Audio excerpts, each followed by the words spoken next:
کربلا کی تپتی ہوئی زمین تھی۔ آسمان سے آگ برس رہی تھی۔ دریائے فرات بالکل قریب تھا، مگر یزید کے لشکر نے پانی بند کر دیا تھا۔ 3 دن سے خیمے میں پانی کا ایک قطرہ بھی نہیں تھا۔ بچے پیاس سے تڑپ رہے تھے۔ ہر خیمے سے صرف ایک آواز آتی تھی، العطاش، العطاش، پیاس، پیاس۔ امام حسین اپنے خیمے کے باہر کھڑے تھے۔ ان کی آنکھوں میں آنسو تھے، مگر چہرے پر صبر تھا۔ ایک چھوٹی سی بچی، بی بی سکینہ، لرزتے قدموں سے اپنے بابا کے پاس آئی۔ اس نے دھیمی آواز میں کہا، بابا، کیا جنت میں پانی ہوتا ہے؟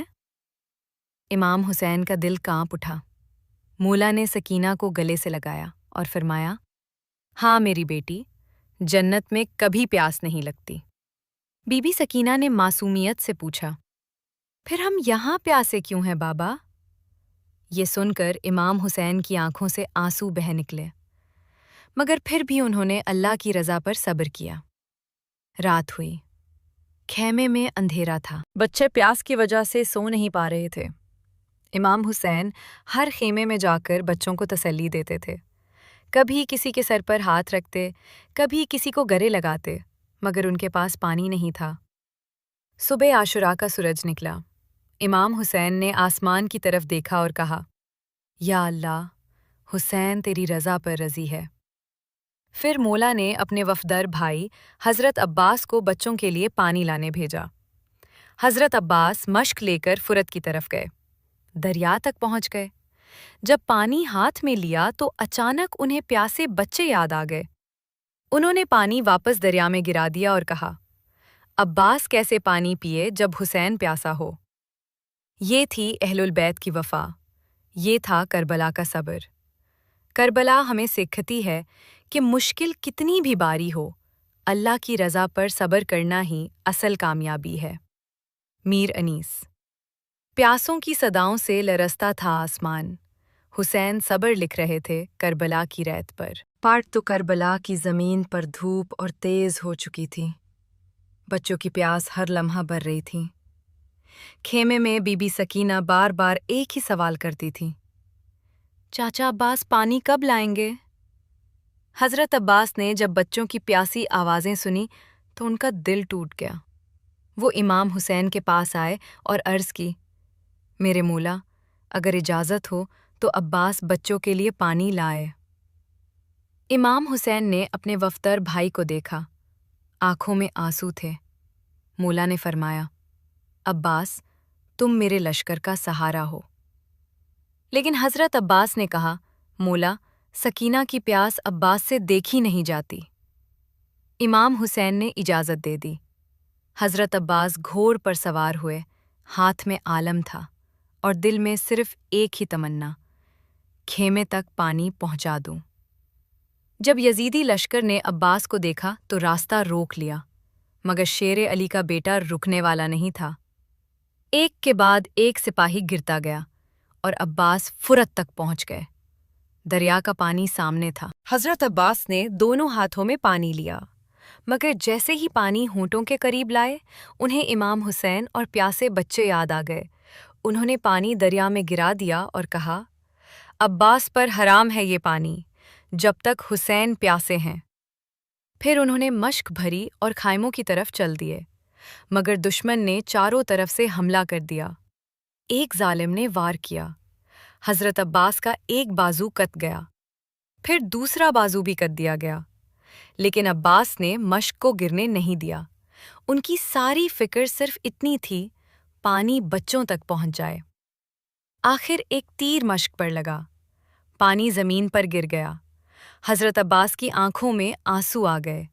انہوں نے آسمان کی طرف دیکھا اور کہا، مولا، عباس بچوں تک پانی نہ پہنچا سکا۔ پھر ایک زبردست وار ہوا اور حضرت عباس زمین کربلا پر گر گئے۔ دور خیمے میں بی بی سکینہ نے پوچھا، کیا چاچا عباس آ گئے؟ مگر اس بار خیمے میں خاموشی تھی۔ امام حسین ڈرتا ہوئے عباس کے پاس آئے۔